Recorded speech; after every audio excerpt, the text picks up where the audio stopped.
Hey y'all, it's Gabby. Welcome back to my channel. Today's video is going to be about Trisha Paytas and their recent redemption arc on the internet and just my complicated feelings regarding it. So I just want to preface by saying that I believe in restorative justice. I think we as leftists and really we as human beings should have restorative justice as a part of the principles in which we live our lives, and should definitely be a part in how we view criminal justice as well as we view interpersonal relationships. So I think it's really important that we work to create an environment where people can grow and change from their past, from previous mistakes, and be integrated back into the communities that they may have harmed, or just be integrated back into people's lives in general. I don't think we should be so punitive as to completely cast out people and ostracize them from the community for previous transgressions. I think that's really unhelpful in growing the movement of leftism, because I really think it goes against human nature and how human beings are very much so capable of adapting. And I think it sends the message that you are not able to actually grow within the movement. Thus meaning that if you make a mistake, already that's a problem. You need to have already been perfect before you even enter into the leftist movement, into greater society. And so I hate that. That's wrong. All of us started, watching problematic content and not thinking anything of it. All of us started at a place of being completely indoctrinated into white supremacy, whether it be through being in the alt-right or being completely unaware of the problematic tropes in the media that you consumed, even though your parents or your family were pretty liberal. There's a huge range in that, and none of us have our hands clean here. As Lindsay Elvis said in her latest video, we all have the stink on us. We all are tainted by white supremacy. And so I already think that trying to find people that are perfect and completely indelible, I think it's just a waste of time, and it's just completely unable to parse the reality that people do grow and change, and that's kind of how all of us started out. And I don't really think that that's a problem. So from that understanding, am very much so for restorative justice, and I do want to practice that in my everyday life.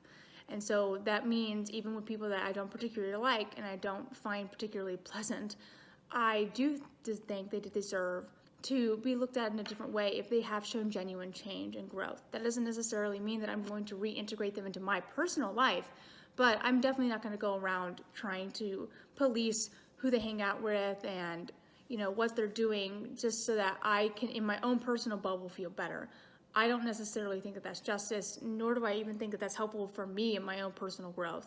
So just food for thought on that end. But yeah, I think restorative justice is where we should be in terms of how we're looking at people and how we are able to really understand what their capacity is for doing good in the world. And so with that being said, I very much so have to apply this evenly and as much without bias as possible to Trisha Paytas. I will also say right now, I don't like their content. I've watched some of it. It hasn't really been anything that's my cup of tea per se. I'm not a huge fan of vlog style content, so generally that wasn't going to be anything of interest to me. And I'm just not entirely a fan of their personalities, so obviously their content just is not going to be for me. And that's fine. I don't think there's anything wrong with that. And so I'm not going to necessarily talk about it from that end, right? Like I just want to let you know that is, I guess, somewhat of a bias when I am looking at their redemption arc and how they have been conducting themselves. So I just wanted to make that clear. But regardless, I do think that Trisha Paytas should be given the space and the chance to grow and change from their previous transgressions. If I don't think that, then I'm a bad leftist in my own philosophy, in my own, rules, right? I would be contradicting myself, and I don't want to do that. I don't want to be hypocritical. So I should be looking at this situation with Trisha Paytas in that way through the restorative lens, and thus I have to be fair to the fact that they have made progress. They have done some change to be better on the internet, and I think they've actually done some good with their platform and with the content that they create. So first off, before I get into some criticisms of them and how they've been conceptualizing their past transgressions and also some aspects of their personal life, I do want to preface by saying that there are good things, okay? So, one, I think it's really great that Trisha Paytas has been really open about their mental health. That's really hard to do on any level, but it's especially difficult to do when you are somebody that millions of people look to and millions of people are paying attention to.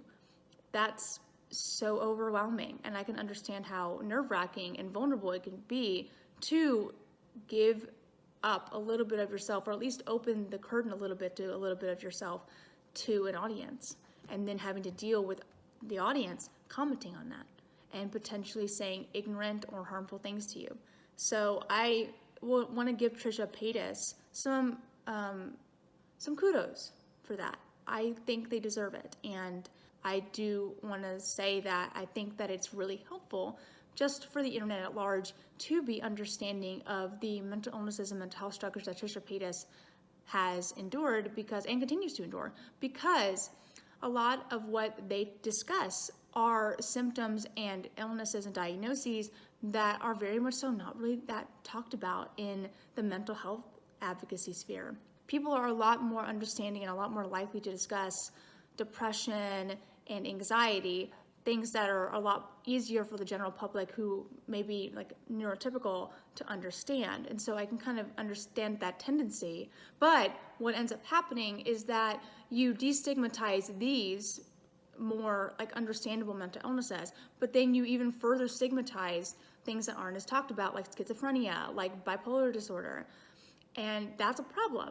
You know, I think if you're going to be a mental health advocate, if you are going to try to create an environment that is not just understanding of mental health, but is willing to do the work to provide a safe environment for people that have mental health struggles, you can't just do that with things that are easy for you. You can't just do it when it feels comfortable for you. You also have to do it when it's uncomfortable, when it's not as understandable, and when it's something that seems completely different than what you previously understood. I think you need to be willing to do that kind of mental work.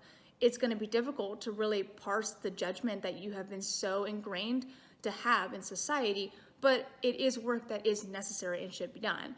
And I'm glad that Trisha Paytas, through their platform, is able to humanize and personalize those illnesses that oftentimes I think, like schizophrenia and bipolar disorder, people think of as being crazy people illnesses, okay? Like they don't understand them as being mental health struggles, but rather something that people have when they're kind of deranged. People usually kind of view it more as a personal defect thing, or if they don't view it that way, they still stigmatize the symptoms that kind of go along with schizophrenia and bipolar disorder because they aren't as pretty. I think that's a really big thing. I think it's not as pretty, it's not as well contained, and it makes you that much more uncomfortable if you personally experience it. So, or at least if like you're personally on the other end of experience something going through like a manic episode or something like that. So I definitely understand why the stigma exists, but it's really irritating when people don't want to do the work to actually understand what's going on. So to have Trisha Paytas be the one to humanize these issues and to put a face to it, to put a person to it, I think is really important. I think it gives people a chance to look at these situations and these mental health struggles with a new perspective, and to potentially be a lot less judgmental if they experience that, or at least they know people or see it out in the wild. They'll hopefully experience it with less judgment, and they'll be less likely to cast aspersions or call these people crazy. I think that's great, and I'm glad that they're able to, through talking more openly about their mental health, they are able to contextualize a little bit of the actions that we on the outside have been seeing. Granted, I'll talk about like the framing of it being a little bit problematic to me later on, but I will say it is important that we do consider when people are lashing out, when people do problematic things to an extent, we have to understand what can be motivating that. And I do think that mental illness, even though it's not going to absolve people of the mistakes or the harm that they've done, and I definitely don't think it's an excuse, I do think it is important to contextualize things that happen, because it can make an action make a little bit more sense, even if it's still not going to take away from the harm that they cause the other person or a community. So I think in that way, it is a good exercise for us to just be more considerate of the people that we're being critical of, and to kind of understand that these people are human beings, regardless of what they've done. I do think it is important to understand that their mental health is a part of who they are. You don't get to separate that because it's not comfortable for you and how you want to go about being critical of them. And I do think that people on the internet, as an aside, are just so eager to put somebody down and so eager to throw like the harshest vitriol that they possibly can onto people. And I think if people were more understanding that, you know, some of these people have a lot more struggles and a lot more issues than you ever thought they would, and maybe this dogpile is not just good for anybody, because I don't think dogpiling people at all is good. I don't think human beings are naturally capable of dealing with that kind of amount of commentary, positive, negative. I think it's definitely a lot more damaging if you have other things that are going on in your personal life. And I think we all should be more cognizant of that, whether we're trying to be critical of somebody who is an online creator or we're trying to give our problems to somebody that's in our life. I do think that we have to be more careful in how we're interacting with people. That doesn't mean we have to downplay what happened to us to lend us to get hurt, right? I don't think we should do that. But I do think we should, in approaching the situation, be more understanding of the person that we're talking to, knowing our audience, so to speak. So I think in that sense, Trisha Paytas is doing a great job, and I really commend them for being open about that, because that's not easy to do. I already mentioned that, but I just want to emphasize, it's really not that easy to do. I know people monetize this kind of stuff. I know people have basically made personas out of being authentic, and so in that sense, it doesn't seem that it's that difficult. But as I'm sure, I hope we believe we can all understand that it's really hard to be that vulnerable and to have people constantly cataloging every single thing that you do. And regardless of how vulnerable that you feel comfortable doing, and regardless of how stable your mental health may be, that's difficult. So kudos to Trisha Paytas. Another good thing that I think that they do is they call people out on their shit. I appreciate that. You know, I appreciate people using their platform, especially with people that have been consistently doing negative things and have not addressed any of it and have been completely unable to take the criticism that is levied to them and just keep doing the same actions. And I'm glad that they recognize that these same actions that, you know, they once did in the past are harmful when somebody else is doing it. I think it is important to have that kind of at least awareness that this kind of action, like, you know, saying slurs and doing blackface and all of that is negative, right? I'm glad that they have the ability to see it in somebody else. Now, whether they fully understand the harm done when they are the ones doing it, I don't really think that that can be fully said. I don't think that they've actually done that much of mental work to fully grasp that. And I'll talk more about that later. But I do think the ability to at least recognize it in other people is important, and I'm glad that they're able to do that. I'm not always a fan of how they go about calling people out, because I'm more of a person of calling in rather than calling out, but I also don't really like tone-pleasing people, so I'll just call that one a wash.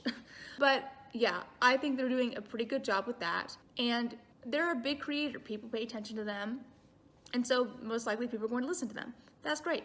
The third thing that I think is really cool that they did recently is they came out as non-binary, and they did it in a way that was both respectful of other non-binary people that may or may not hold the same kind of feelings and understandings of their gender, and two, was able to then be a resource for people that don't really understand what it means to be non-binary, and was able to kind of use that as a springboard to talk about their own identity and what they feel like. I like how they were able to give general information, but also very much so directly separating it from just giving their own personal experience and making that distinction clear.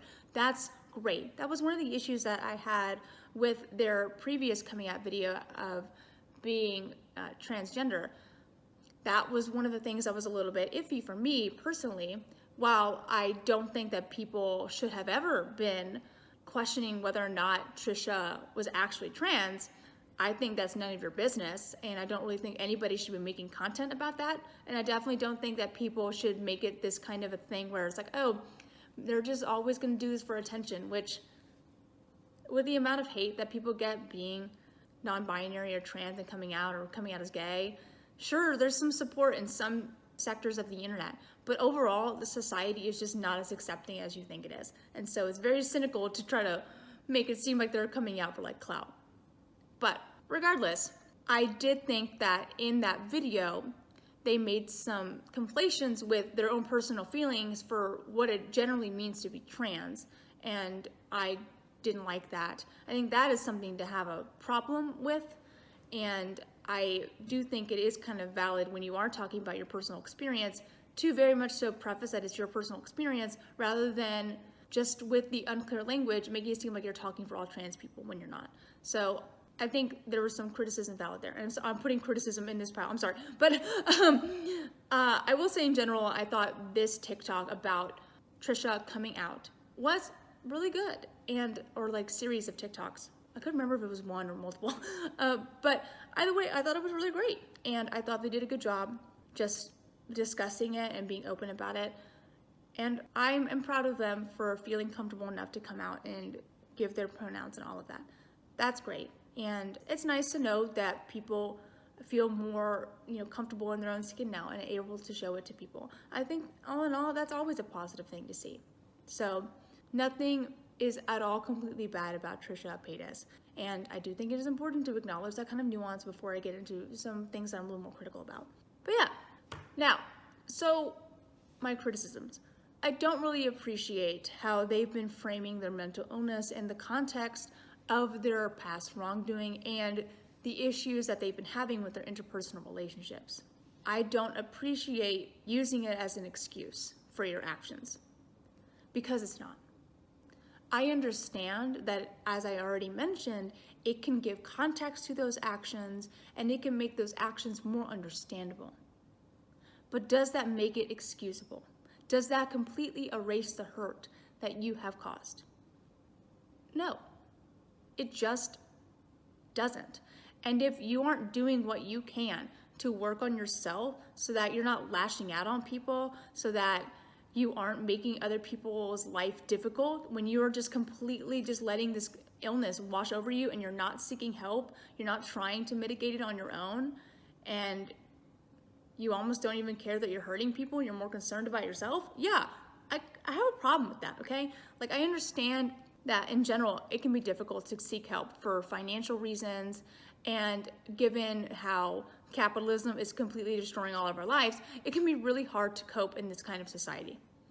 And so in that sense, I understand that there are people out there with mental illnesses and with other health struggles that can make it, difficult for them to completely cope with that, and also with a society that is constantly working to destroy you. I understand that, and that is something that people in my own life have struggled with. The understanding that they have problems and there are ways to get help, but that there are financial barriers or time barriers or whatever that can prevent them from fully getting that. And I want to be sympathetic to that. And it's really hard to try to work with your mental illness and to mitigate some of these symptoms when, your mental illness is inside of your mind, and it can be really hard to just stop entirely having panic attacks on your own accord. I think it falls into some victim blaming territory of well, maybe if you've just been happy or whatever.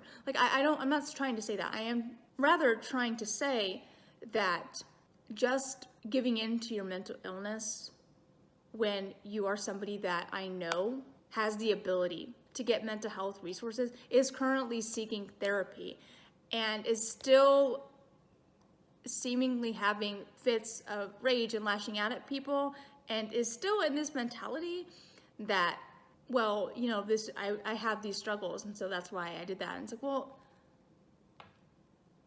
I don't think you should be so concerned about your own mental health struggles and whatever you're going through to the point that you are going to forget that other people in your life also have things that are going on. You're not the star of the show. You don't get to decide that you are more important, and thus your feelings are more valid in the situation than somebody else that you actually hurt. Do I think that you are not always completely culpable for every single thing that happens, because other people are also involved and they also have said hurtful things, and that could definitely lead you to be triggered by some things that they say?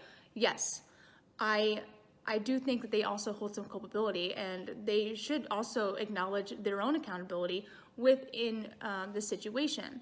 But the lack of nuance that you have many times when you're talking about this on the podcast, it's getting a little irritating, if I'm being honest. It's not like the biggest deal, but it's just, come on.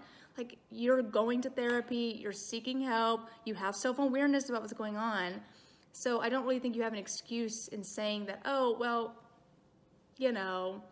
I have these illnesses. It's like, well, I would think you would have learned to take some accountability for your actions before, coming out and talking about this kind of stuff. And I would think that you would, in talking about this stuff, take accountability.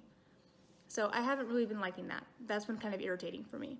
And I would think that somebody who has been on the internet for so long and has been undergoing a lot of therapy would have understood at this point that you can't use your mental illness as a scapegoat for every single thing that you do wrong.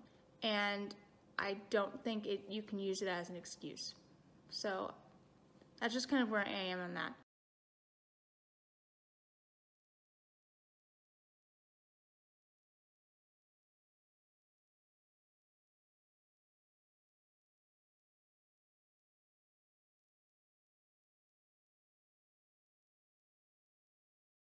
All in all, I think that Trisha could be a little bit more responsible in how they're going about discussing their mental health in the context of harm that they've caused individuals in their life. And I do think they can probably take a little bit more responsibility for their actions, even while understanding in the context there was some mitigating circumstances that potentially led them to doing actions that other people may not have done. That's all I'm saying. Next. I don't really think that Trisha Paytas understands that the harm that they've caused people.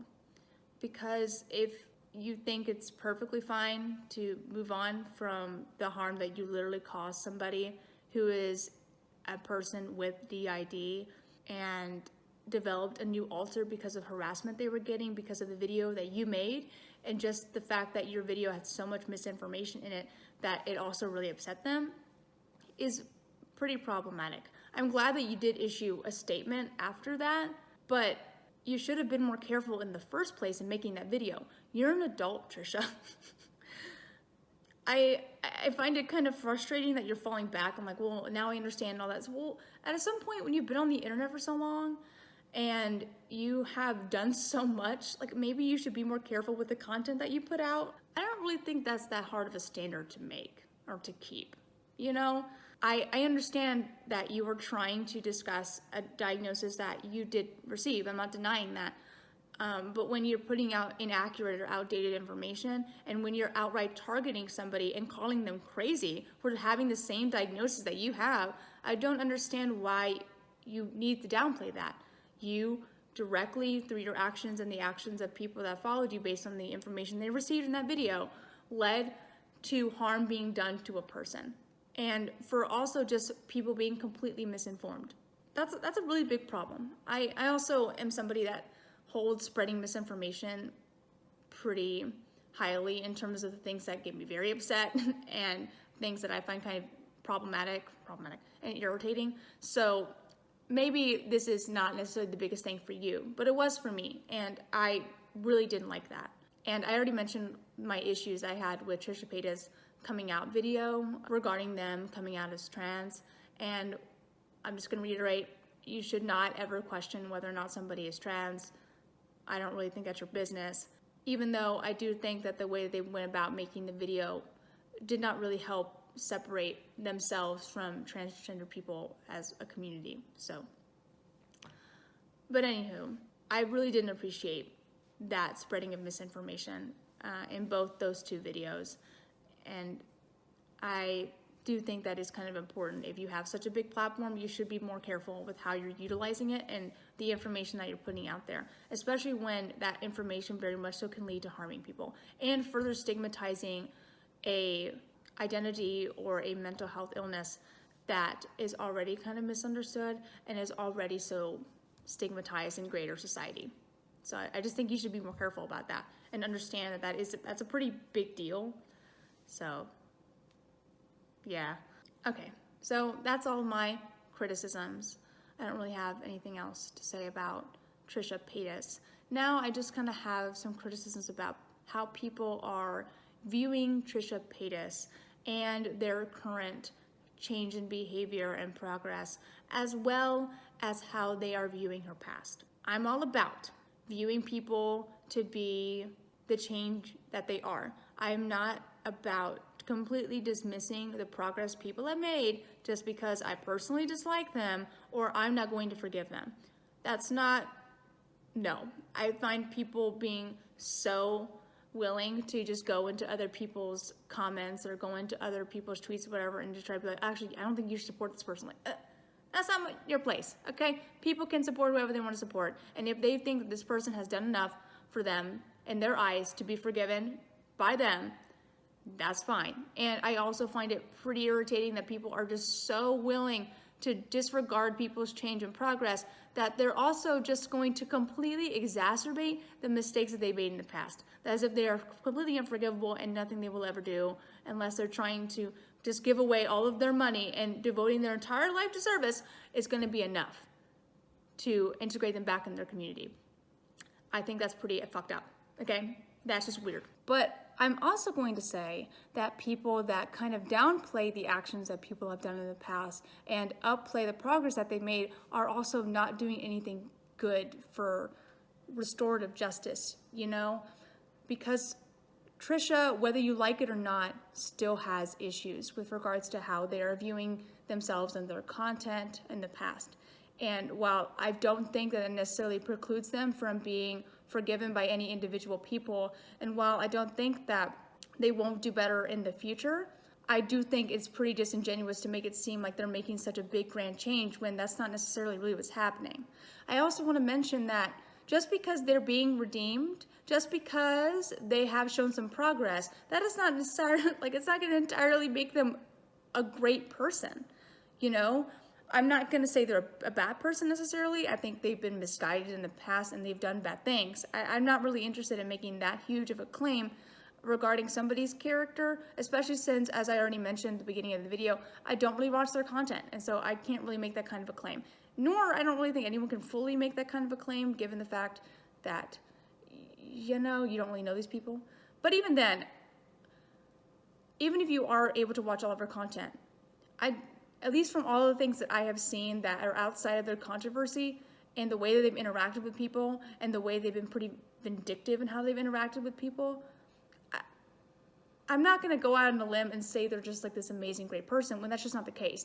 Are they better than they used to be? And is that something that we should acknowledge? Yes, but don't try to make these redemption arcs into something bigger than they are, okay? Like, they can still be kind of shitty people. They just maybe aren't shitty in the way that they used to be. That's fine, that's great, okay? I don't really like this idea of, you know, and the way of going about redemption arcs and the way that we're going about forgiving people is that they somehow have to not just completely absolve themselves, or at least they have to completely address what they've done in the past, but they also have to be like these beautifully upstanding human beings. Like, for example, Logan Paul. While I don't really like him that much per se, he has improved a lot from what he used to be, and I think he's doing an okay job. Would I say he's like the best person? And do I think he is always conducting himself well? No, he's still kind of cringy. But I can't deny his progress, and I honestly forgive him for what he did with the suicide forest. I do. And I think he's shown contrition, and I think he understands what he's done wrong. And quite frankly, I think that he's actually done a better job in truly verbalizing what he has done in the past and how it hurt people, and also making sure not to do that kind of stuff again. So all in all, I like him, and I like what he's doing. But I'm not going to make him any better than he is, okay? He's still Logan Paul. He still, like, has made, like, weird, cringy, problematic content, still trying to shill, you know, merch to his audience. He's better about it now than he used to be, but come on, guys. Like, I'm just... You don't have to redeem somebody to the point of making them an angel. I think that's kind of also the thing that I want to say is just that. Like, Trisha Paytas, even though I don't think they're an evil person or completely immoral, I do think that the way that they have conducted themselves in the past and presently, you know, they're not necessarily like the best people to be around, and they can perpetuate some toxicity. I do acknowledge that they made progress, and they do seem to be working to be better. I'm not going to deny that at all. And, you know, I think they're entertaining. Not all the time, hence why I'm not the hugest fan of their content. I think they're much better on their podcasts, actually. But they are what they are. And I don't think you need to make them more or less than what they are. Just treat it as it is. Treat the progress that they made as it is. Don't try to downplay it because you hate them and because you don't think that they don't deserve to be redeemed. And don't upplay it because you want to try to somehow justify you supporting them again, okay? You can support them if they made progress. You can do that. That's it. You don't need to like make every single decision that you make with liking content creator and liking people on the internet as some like moral or ethical thing. Like sure, if they're like promoting bad content and they're perpetuating oppression, like Ben Shapiro, like maybe don't support Ben Shapiro. Like Ben Shapiro sucks. But other people, there's so much gray area and there's so much nuance to these people that constantly trying to put them in the good or bad box and to try to justify that is just completely skewing your reality. It's so irritating. Just view people as they are. That's it. That's all I'm saying. All right. I don't know. I got a little heated at the end of this. But yeah, that's just kind of where I'm at. Honestly, I'm relatively ambivalent about Trisha Paytas and what they do. I mean, sometimes I think the controversy or just some clackback of theirs is interesting, but majority of the time I don't really care. And this is just this is why I'm making this video, because I'm just not as invested in it. And so I can kind of look at it a little more clearly and just with a more of an understanding of what I think that we should go about with regards to like redemption arcs and just people in general. So yeah, all in all, treat people with the nuance that they deserve. They're complex human beings and there's a whole lot of gray with them. And I think it would take a lot for you to conclude that they're a bad or good person. And I don't necessarily think in not making a conclusion, that means that you suddenly can't like them or support them. You know, like I'm sure people in your life are also complicated and are also not necessarily always acting in the best ways. And I don't really think it's necessary to jump to making them a good or bad person to try to justify you loving them or liking them or having them in your life. As long as they're not completely toxic and as long as they're not perpetuating harmful things about communities often, then I think they're probably going to be fine, especially if they're making progress to do even better in the future. And honestly, I think that's all what we want, right? So yeah, those are my thoughts on Trisha Paytas, redemption arcs, a bunch of stuff like that. Feel free to stick around if you want more. And hopefully I can do it in this lighting because I look so good. Look at this highlight. It looks so good with the natural lighting. I need to film here more often because my makeup looks better. I don't look as watched out. Look how glowy I look. So if you want more of my beautiful face and just content in the future, like, comment, subscribe, or just subscribe, but also like and comment. Engagement. But whatevs. All right, have a good day. Bye.